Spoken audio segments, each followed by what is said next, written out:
अस्सलाम वालेकुम बच्चों, उम्मीद है आप सब लोग ठीक हैं।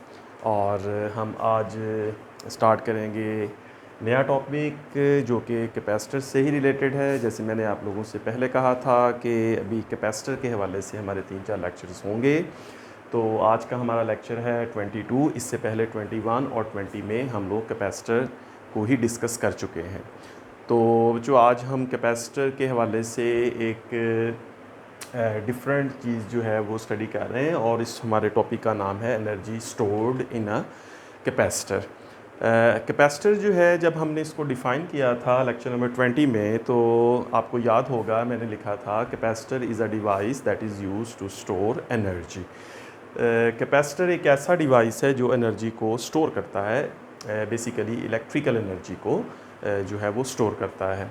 तो बच्चों, किस तरह से ये एनर्जी को स्टोर करता है इसका तो मैंने लेक्चर नंबर 20 में ही कुछ थोड़ा सा हिंट दे दिया था, लेकिन आज हम इसको दोबारा से जो है वो एनर्जी स्टोर्ड का पहले कॉन्सेप्ट जो है वो समझते हैं, और उसके बाद फिर हम इसका एक मैथमेटिकल एक्सप्रेशन जो है उसको ड्राइव करते हैं। ठीक है बच्चों, तो आज का लेक्चर हमारा इतना लेंथी लेक्चर नहीं होगा। आप लोग इसको ध्यान से देखते रहें शुरू से लेके आखिर तक, और इसको अच्छी तरह से समझें, नोट्स बनाएं और इसको एग्ज़ामिनेशन पॉइंट ऑफ व्यू के लिए प्रिपेयर करें। जहाँ तक बच्चों एग्ज़ामिनेशन पॉइंट ऑफ व्यू की बात है, तो एग्ज़ामिनेशन पॉइंट ऑफ व्यू से ये एक लॉन्ग क्वेश्चन जो है ये बन सकता है। ये लॉन्ग क्वेश्चन है और ये लॉन्ग क्वेश्चन के तौर पे आ सकता है। ठीक है, तो आप इसको लॉन्ग क्वेश्चन के तौर पे प्रिपेयर करें, और उसके साथ साथ जो MCQs और शॉर्ट क्वेश्चन इसमें बन सकते हैं वो तो हर टॉपिक में ही होते हैं। तो चलते हैं बच्चों, फिर इसको स्टार्ट करते हैं और ये समझते हैं कि कैपेसिटर जो है उसमें एनर्जी किस तरह से स्टोर होती है, और उसका एक मैथमेटिकल एक्सप्रेशन जो है वो किस तरह से बन सकता है। तो बच्चों, जैसा कि हम लोग ऑलरेडी इस चीज़ को स्टडी कर रहे हैं कि जो कैपेसिटर है जो हमने लिया हुआ है, जिसको हम समझ रहे हैं, वो पैरेलल प्लेट कैपेसिटर है। ठीक है, और जो पैरेलल प्लेट कैपेसिटर होता है, पैरेलल प्लेट कैपेसिटर जो होता है वो दो पैरेलल मेटल या कंडक्टिंग प्लेट्स जो होती हैं उस पर मुश्तमिल होता है। ठीक है, तो यहाँ पर मैं दो प्लेट्स बना लेता हूँ, और ये दोनों मेटल प्लेट्स होंगी, कंडक्टिंग प्लेट्स होंगी, और इन दोनों कंडक्टिंग प्लेट्स जो है इनकी जो डायमेंशंस हैं वो सारी सेम हैं। इनके दरमियान कुछ सेपरेशन है, वो सेपरेशन D है। वैसे तो बहुत कम सेपरेशन होती है, लेकिन समझने के लिए थोड़ी सी सेपरेशन यहाँ पे ज़्यादा बनाई है। प्रैक्टिकली जो कैपेसिटर होता है उसमें ये है कि मोस्टली पेपर जो है वो यूज़ करते हैं एज ए डाइलेक्ट्रिक, तो पेपर रख के दोनों प्लेट्स को ऐसे दबा देते हैं। ठीक है ना, तो इतनी कम स्पेस होती है दोनों के दरमियान। बहरहाल, तो दोनों प्लेट्स के दरमियान जो भी सेपरेशन है, स्मॉल सेपरेशन, हम इस स्मॉल सेपरेशन का नाम रख लेते हैं D। और फिर जैसा कि आपको पता है कि हमने इन प्लेट्स को एक एक्सटर्नल EMF के साथ कनेक्ट करना होता है, एक्सटर्नल वोल्टेज सोर्स के साथ जोड़ना होता है। तो वो जो एक्सटर्नल वोल्टेज सोर्स है हमारे पास, वो एक बैटरी है, और उस बैटरी की जो वोल्टेज है वो बच्चों कुछ ना कुछ है। Let's say that voltage is V। ठीक है, ये बैटरी जो है इसकी V वोल्टेज है। अच्छा, अब जैसे ही ये दोनों प्लेट्स हम इस बैटरी के साथ कनेक्ट करते हैं, तो आप लोग जानते हैं कि कौन सा प्रोसेस होता है। Let's say this plate is A, this plate is B। इस प्लेट से जो इलेक्ट्रॉन्स हैं, जो चार्जेस हैं, वो रिमूव होंगे, और रिमूव होकर वो दूसरी प्लेट B के ऊपर डिपॉजिट होंगे। ठीक है, ये वही बात जो हम ऑलरेडी करते हैं।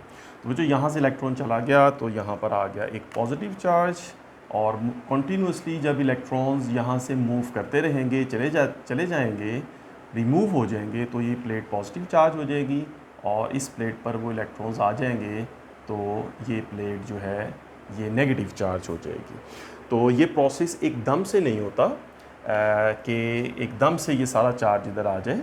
ये जो ग्रेजुअल होता है, इसके लिए जो वर्ड हम यूज़ करते हैं वो वर्ड है ग्रेजुअल प्रोसेस, या जैसे मैंने कल भी लिखा था ग्रोथ का वर्ड हम यूज़ करते हैं। ग्रो करता है ये चार्ज, प्रोसेस जो है वो ग्रेजुअल है, और जो चार्ज है वो ग्रो करता है, एक प्लेट से रिमूव होकर दूसरी प्लेट पर ऐड होता है।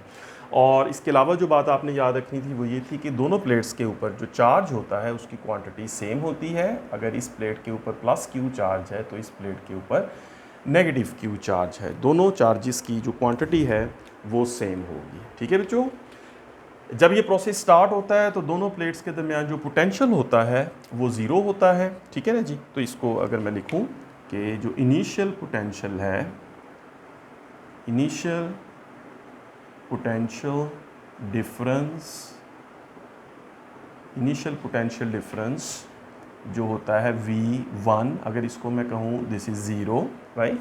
और उसके बाद जो फाइनल पोटेंशियल डिफरेंस होता है, final potential difference that is V2, हम उसको क्या लेते हैं, right, and that is equals to V, the potential difference of this battery V। Initially इन दोनों प्लेट्स के दरमियान जो पोटेंशियल डिफरेंस होगा वो ज़ीरो होगा, और फिर जब ग्रेजुअली चार्ज जो है वो ग्रो करते रहेंगे इस प्लेट पर तो पोटेंशियल डिफरेंस बढ़ता रहेगा, अल्टीमेटली ये मैक्सिमम हो जाएगा और इसके इक्वल हो जाएगा बैटरी के। तो इस पोटेंशियल की जो वैल्यू है V2 वो V के इक्वल हो जाएगी, ठीक है बच्चों। ये ग्रेजुअल प्रोसेस है। अच्छा, अब आप लोग जानते हैं कि ये जो हम जानते हैं कि ये जो पोटेंशियल डिफरेंस क्रिएट हुआ है दोनों प्लेट्स के दरमियान, ये पोटेंशियल डिफरेंस इस वजह से क्रिएट हुआ है क्योंकि ये जो बैटरी हमने लगाई है, ये जो सोर्स हमने यहाँ पे लगाया हुआ है, इस सोर्स ने वर्क किया है, वर्क किया है इन चार्जेस पर, इन चार्जेस को मूव करने में एक प्लेट से दूसरी प्लेट पर, ठीक है ना। तो हम कहते हैं the source has done work to move the charges from one plate to another। तो बच्चों ये जो सोर्स हमने लगाया था उस सोर्स ने एक्चुअली वर्क किया है। ये वो वर्क है जो फिज़िक्स में जो हम टर्म इस्तेमाल करते हैं वर्क वाली, राइट। तो इस सोर्स ने वर्क किया है और चार्जेस को शिफ्ट किया है एक प्लेट से दूसरे प्लेट पर, ठीक है बच्चों। इसको अगर मैं मैथमेटिकली लिखूं तो इसकी जो इक्वेशन है वो मैथमेटिकली फिर कुछ इस तरह से बनती है कि potential difference created, right, potential difference created between the plates, ये जो इन दोनों प्लेट्स के दरमियान पोटेंशियल डिफरेंस क्रिएट होता है, ये पोटेंशियल डिफरेंस बेसिकली क्रिएट होता है बाय डूइंग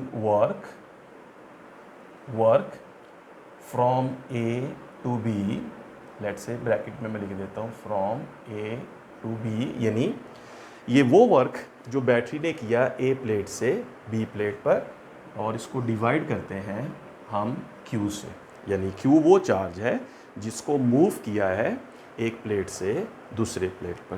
तो ये जो अगर आप इस इक्वेशन को याद रखते हैं तो इस इक्वेशन को याद रखने पर हम इस एनर्जी का जो एक्सप्रेशन है उसको बड़ी आसानी से ड्राइव कर सकते हैं।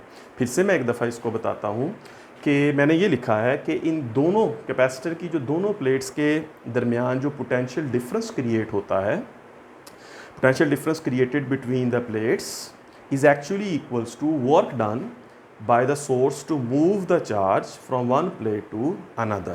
work done from A to B, यहाँ A to B से मुराद प्लेट A से B की तरफ, ओवर Q यहाँ पे कैपिटल वो चार्ज जो है जो चार्ज एक प्लेट से दूसरी प्लेट के ऊपर ट्रांसफ़र हुआ है, ठीक है ना। ये बात आप समझ रहे हैं ना कि इस बैटरी ने इन चार्जेस के ऊपर वर्क किया है ए प्लेट से बी प्लेट पर, उस वर्क के नतीजे में ये पोटेंशियल डिफरेंस जो है ये क्रिएट हुआ है, ठीक है बच्चों। इतनी बात आप लोगों को समझ आ गई।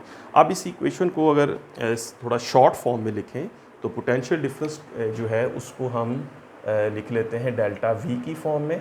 तो डेल्टा वी जो है that is equals to work from plate A to B upon Q वो चार्ज जिस पर ये वर्क हुआ है। तो यहाँ से इस इक्वेशन को थोड़ा सा अगर इंटरचेंज करें, अगर मैं वर्क फाइंड करूँ तो work from A to B plate is actually equal to now Q times delta V, ठीक होगी बात। इसको मैं कहता हूँ इक्वेशन नंबर 1। तो वर्क जो है, जो वर्क इस चार्जेस पे हुआ है ए प्लेट से बी प्लेट पर, वो वर्क जो है वो इक्वल है अमाउंट ऑफ चार्ज जो स्टोर हुआ है टाइम्स पोटेंशियल डिफरेंस, जो दोनों प्लेट्स के दरमियान पोटेंशियल डिफरेंस क्रिएट हुआ है। अब जो आप लोग जानते हैं कि जो वर्क है फिज़िक्स में, जो वर्क है that is actually whenever work is done energy is changed, right, according to work energy principle. जब भी हम वर्क करते हैं किसी ऑब्जेक्ट पे, किसी पार्टिकल पे एक जगह से दूसरी जगह वर्क होता है, तो उसका रिज़ल्ट ये निकलता है कि उस पार्टिकल की जो एनर्जी है वो चेंज हो जाती है, वो स्टोर हो जाती है, वो इन सम केसेस कम हो अगर हम वर्क करते हैं पार्टिकल पे तो हमेशा उसमें एनर्जी स्टोर होती है, फिर वो पार्टिकल जो है उस एनर्जी को मूव करके रिलीज़ भी कर सकता है, दैट इज़ अनदर थिंग। तो फ़िलहाल यहाँ पे कैपेसिटर के अंदर जो एनर्जी स्टोर हुई है ये बेसिकली वो एनर्जी है जो इन चार्ज पार्टिकल्स के अंदर स्टोर है। और ये वो एनर्जी, ये जो एनर्जी स्टोर हुई है ये इस वजह से हुई है क्योंकि किसी और सोर्स की, यानी इस बैटरी की एनर्जी खर्च हुई है, कंज्यूम हुई है इन चार्जेस को मूव कराने में। तो जो एनर्जी कंज्यूम होगी इस सोर्स की, इस बैटरी की चार्जेस को मूव करने में, वो एनर्जी लॉस नहीं होगी बल्कि वो एनर्जी स्टोर हो जाएगी इन चार्जेस में जब तक ये चार्जेस इस प्लेट के ऊपर मौजूद हैं। और यही वो एनर्जी है जिसको हम कहते हैं energy stored in a capacitor. तो energy stored in a capacitor actually जो है वो energy stored in the charges है, ठीक है ना। तो चार्जेस में एनर्जी स्टोर हुई है और वो एनर्जी ही बाद में कह दिया जाता है कि energy stored in a capacitor है। चूँकि वो चार्जेस कैपेसिटर में, ये प्रोसेस सारा कैपेसिटर में होता है, तो एनर्जी तो चार्जेस में स्टोर हुई है, लेकिन चार्जेस जो हैं वो कैपेसिटर के अंदर, कैपेसिटर में ये प्रोसेस हुआ है, तो लिहाजा वो energy stored in a capacitor कहलाएगी, ठीक है बच्चों। तो उसका अगर एक्सप्रेशन हमने बनाना हो तो ये देखिए अभी मैंने आपके सामने वो वर्क कैलकुलेट किया जो बैटरी ने इस एक प्लेट से दूसरी प्लेट पर करना है। तो यही वर्क जो है फ्रॉम, हम कह देते हैं फ्रॉम वर्क एनर्जी प्रिंसिपल। अब यही जो वर्क होगा WAB, यही वर्क एक्चुअली इक्वल होगा एनर्जी स्टोर्ड, यही वर्क होगा एनर्जी स्टोर्ड इन कैपेसिटर के, राइट। और इसी को हम इक्वल लिखेंगे, this is equals Q times delta V, ठीक है बच्चों। ये दूसरी इक्वेशन हमारे पास बन गई, दिस इज इक्वेशन नंबर 2।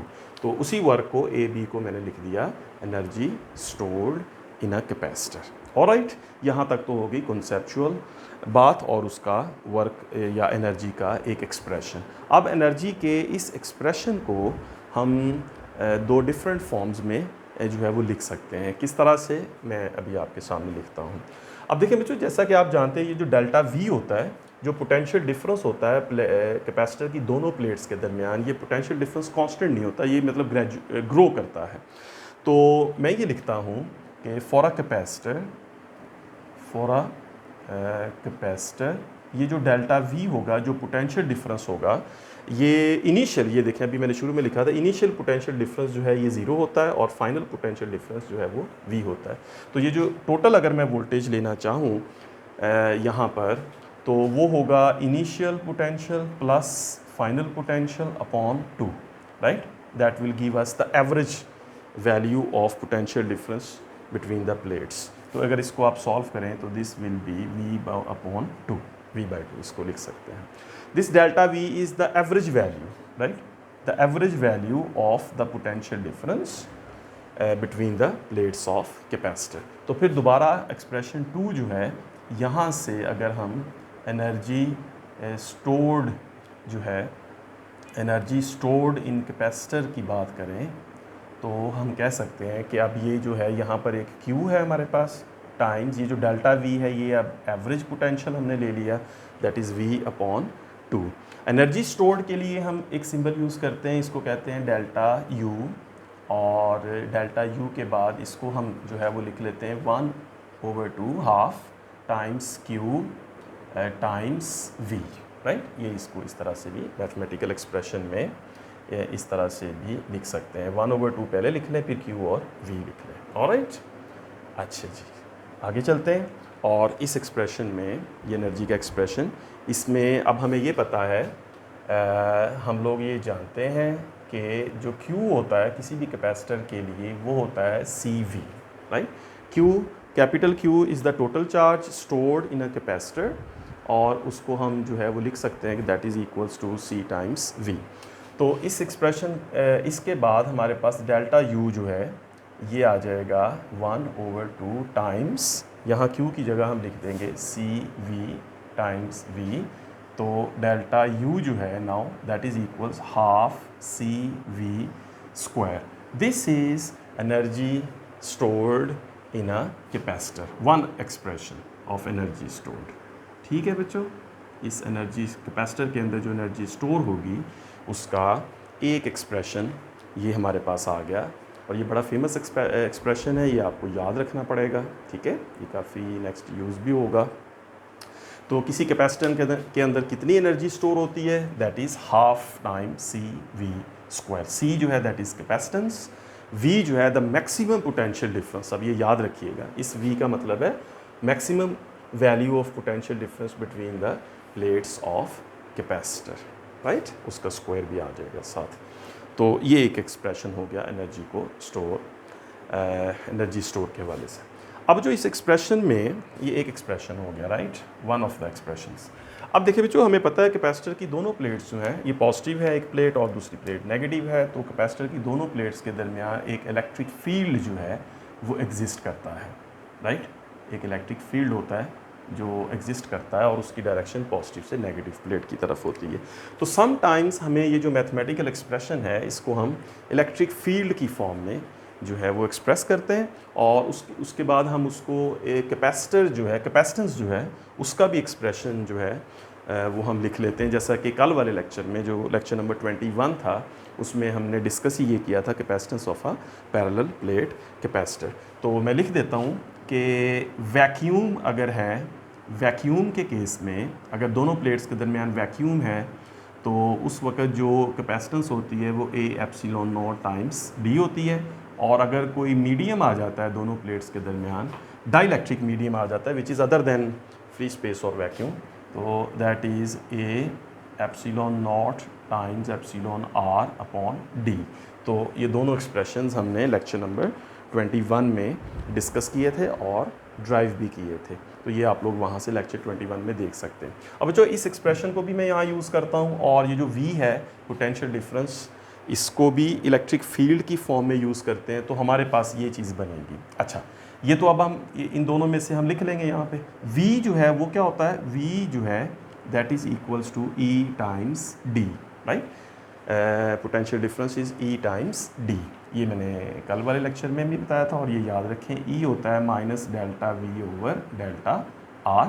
यहाँ से हम ले लेते हैं E equals V upon D, और फिर इसको इधर स्विच कर दें तो V equals to E times D। तो इस तरह से V आ जाता है। अब अगर तो हमने एनर्जी फाइंड करनी है, अगर तो हम फाइंड करना चाह रहे हैं ऐसा एक्सप्रेशन जिसमें energy stored in a capacitor है और उसमें जो प्लेट्स के दरमियान जो मीडियम है वो वैक्यूम है या फ्री स्पेस है, फिर तो हम ये करेंगे कि इस C की वैल्यू को यहाँ पे रिप्लेस करेंगे और V की वैल्यू को रिप्लेस करके इसको जो है वो सॉल्व कर देंगे। ठीक है, तो हमारे पास जो एनर्जी आ जाएगी उसका जो एक्सप्रेशन आएगा वो वाला होगा। और अगर हम ये चाहते हैं कि कोई डाइलेक्ट्रिक मीडियम है और उस मीडियम की वजह से जो एनर्जी स्टोर है तो वो फाइंड करनी है, तो फिर हम ये वाली जो वैल्यू है कैपेसिटेंस की ये यहाँ रिप्लेस करते हैं और V की ये वैल्यू रिप्लेस करते हैं, तो जो एक्सप्रेशन बनेगा वो उसका आ जाएगा। तो दोनों में से एक एक्सप्रेशन जो है वो मैं आपको कर देता हूँ, मीडियम वाला कर देता हूँ यहाँ पे। तो फिर हमारे पास एनर्जी विद मीडियम, राइट, इसको आप यूँ कह सकते हैं कि मैं मीडियम वाला जो है एक्सप्रेशन ले रहा हूँ, और वो जो मीडियम है वो डाइलेक्ट्रिक है। ठीक है, तो इसमें जो डेल्टा U आएगा now that is equals to half, और C जो है वो मीडियम है और V जो है उसका स्क्वायर आ गया हमारे पास। ठीक है, अब इसकी वैल्यूज़ रिप्लेस कर दें आप, तो delta U equals half C of medium is A epsilon naught epsilon R upon D, और V जो है उसकी वैल्यू E टाइम्स D और उसका स्क्वायर आ जाएगा। अब इसका स्क्वायर एक्सपेंड करते हैं तो डेल्टा U हमारे पास आएगा half A epsilon naught epsilon R upon D, और इसका स्क्वायर लेंगे तो that will be E square and D square. तो यहाँ पे बच्चों जो है वो डी जो है वह ब्रैकेट के अंदर स्क्वायर है और इस तरफ डी है, तो ये कैंसिल हो जाएगा। तो इसकी जो वैल्यू है कैंसिल होकर वो आप देखें इस डी की वैल्यू कैंसिल हो जाएगी। तो ये हमारे पास जो डेल्टा यू आएगा वो आ जाएगा half times A epsilon naught epsilon R into E square D. ठीक है बच्चों, तो अब इसको मैं नेक्स्ट जो है वो लिखता हूँ यहाँ पे लिख लेता हूँ। ठीक है, तो ये आप लोग देख लें, स्क्रीनशॉट ले लें, फिर इसको मैं रेज कर देता हूँ। ये इनिशियल पोटेंशियल डिफरेंस और फाइनल पोटेंशियल डिफरेंस और ये जो मैंने लिखा था। ठीक है बच्चों, ये आप लोग देख लें इसको। ओके जी, तो अब जो हमारे पास बनेगा इसका एक्सप्रेशन एनर्जी का, वो एक्सप्रेशन बनेगा डेल्टा यू इक्वल्स, इसको मैं यूँ लिख लेता हूँ, हाफ टाइम्स ई स्क्वायर, पहले ई स्क्वायर लिखता हूँ, फिर एप्सिलॉन नॉट एप्सिलॉन आर और फिर ए और डी जो है इसको मैं दोनों को कंबाइन करके जो है वो लिख देता हूँ। ये बच्चों हमारे पास जो energy stored in a capacitor का ये जो एक्सप्रेशन है, ये जो एक्सप्रेशन है ये ई की फॉर्म में आया है। ठीक है, आप लोग देख सकते हैं कि इसमें जो है वो ई आया है, यहाँ पे ई स्क्वायर का मतलब ई आया है यहाँ पे। तो ये जो एनर्जी है ये है energy stored in a capacitor in terms of E. ठीक है, अब यहाँ पे एप्सिलॉन नॉट जो है ये और एप्सिलॉन आर जो है दोनों का जो प्रोडक्ट है that is permittivity of the medium. जो भी मीडियम यहाँ पे रखेंगे इसके दरमियान उसकी परमिटिविटी होगी। वैसे तो ये एप्सिलॉन नॉट जो है इसकी वैल्यू होती है, आपको पता है ये परमिटिविटी ऑफ फ्री स्पेस है 8.85 10⁻12। ठीक है, तो coulomb square over newton metre square. और एप्सिलॉन आर जो है ये रिलेटिव परमिटिविटी है और इसकी वैल्यू डिफरेंट होती है। इसकी वैल्यू डिपेंड करता है कि कौन सा मीडियम है, ये आप टेबल से देख सकते हैं। ठीक है, ग्लास, रबर, डिफरेंट मटेरियल्स की डाइलेक्ट्रिक्स की डिफरेंट होती है। तो बारह दोनों को मल्टीप्लाई करेंगे तो ये बन जाएगी परमिटिविटी ऑफ द मीडियम। जो भी मीडियम आएगा उसकी परमिटिविटी की वैल्यू बन जाएगी। एप्सिलॉन आर एक नंबर होगा 3, 5, 7, 80, 70, 60, उसको इस नंबर से मल्टीप्लाई करना है तो ये इसकी परमिटिविटी बन जाएगी। ई जो है ये इलेक्ट्रिक फील्ड है यहाँ पे जो क्रिएट हुआ है दोनों प्लेट्स के दरमियान। ये जो फैक्टर है ए डी फैक्टर जो है that is actually becomes the volume, क्योंकि ए जो है वो इस प्लेट का एरिया है, किसी भी एक प्लेट का एरिया है, और डी जो है ये इन दोनों प्लेट्स के दरमियान जो है ये सेपरेशन है। तो ये एक्चुअली एरिया जो है वो लेंथ इनटू विड्थ और सेपरेशन जो है वो हाइट समझ लें आप। तो किसी दो प्लेट में से एक प्लेट का एरिया और उसकी सेपरेशन को मल्टीप्लाई करेंगे तो that will become the volume. ठीक है बच्चों, तो ये एक्चुअली जो एक्सप्रेशन है ये जो एक्सप्रेशन है ये वॉल्यूम का एक्सप्रेशन है। और एप्सिलॉन नॉट एप्सिलॉन आर जो है ये actually permittivity of the medium है, इसको कहेंगे परमिटिविटी ऑफ द मीडियम। और यहाँ पर जो ई है that is actually electric field between the plates of capacitor, between the plates of capacitor. ठीक है बच्चों, और डेल्टा यू जो है definitely this is energy that we have calculated. तो ये इसके डिफरेंट पैरामीटर्स जो हैं ये मैंने एक्सप्लेन कर दिए। ठीक है बच्चों, अच्छा अब आमतौर पे एक टर्म यूज़ होती है कैपेसिटर के लिए, वो भी मैं यहाँ लिख देता हूँ। वो टर्म है बच्चों, उसको हम कहते हैं एनर्जी डेंसिटी। राइट, किसी भी कैपेसिटर के लिए एक टर्म है जो यूज होती है that is energy density. Energy density जो है जैसा कि आप देखें नाम से ही लग रहा है कि इसको हम डिफ़ाइन करते हैं एनर्जी डेंसिटी को, दैट इज़ एनर्जी स्टोर्ड पर unit volume. Right, energy stored per unit volume of capacitor. So energy density is actually energy stored in a capacitor per unit volume. तो इसका जो एक्सप्रेशन है अगर मैं लिखूं तो एनर्जी डेंसिटी जो है that is equals to energy stored in a capacitor जो है उसका एक्सप्रेशन तो ये हमारे पास है that is half times E square epsilon naught epsilon R A times D, और जो वॉल्यूम है वो होगा ए टाइम्स डी। राइट, अभी मैंने बताया। तो जब ये ए टाइम्स डी वॉल्यूम इस वॉल्यूम से कैंसिल हो जाएगा तो जो एनर्जी का एक्सप्रेशन हमारे पास बनेगा, फाइनल एक्सप्रेशन जो हमारे पास बनेगा उसको मैं यहाँ पे लिख देता हूँ इस जगह पे।